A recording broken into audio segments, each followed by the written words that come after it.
I just got a brand new Manduka foam blocks. And I thought this would be a good opportunity to talk to you a little bit about what you need in terms of props when we're talking about blocks. So first of all, you're gonna want two blocks that are the exact same size. You want one for each hand or one for each foot. And then the question comes up, do you want foam or cork blocks? I always have both because I like them for different reasons. So here's a cork block, here's the foam block. They're about the same size, but this foam block is much lighter and this cork block is much heavier. Cork block has, it's super sturdy, it has no give. Foam block has a little bit of give.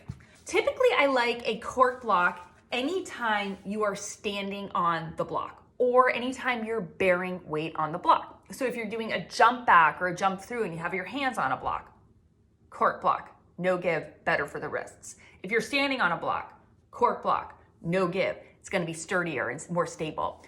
Down dog, cork block, because you're bearing weight and you don't want that block to move. You don't want it to slide out from underneath you.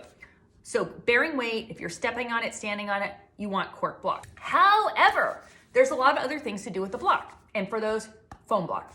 If you're squeezing a block in between your legs and doing back bends, you want a foam block because the cork block is just too heavy. If you're doing a drop back and you're squeezing a block between your elbows, or if you're doing kapotasana and holding a block between your elbows to help with the shoulder alignment, you want a foam block. Again, the cork block is simply too heavy. If you're working on hugging your midline in an inversion and you're squeezing the block between your legs, again, this is when you want the foam block. The cork block is just too heavy. So for all of those things, I love the Manduka foam block. It's a great foam block because it's sturdier than other foam blocks. So if you compare it to this foam block, this one's much lighter, and light's okay, but this one's gonna move out from underneath you if you try to push your hand on it for down dog. But more importantly, look at the squish here. You see how that's squishy? This Manduka one, I mean, there's really no give. In fact, I think this Manduka foam block is sturdy enough to actually stand on or do down dog on, put your hands on, jump through and jump back on. I still prefer the heavier block for those situations, but with this one, you actually can do both.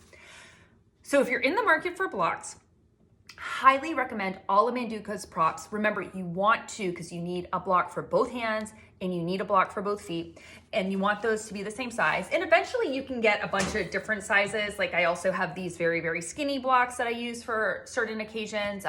Different sizes are great, but the standard size is great to start.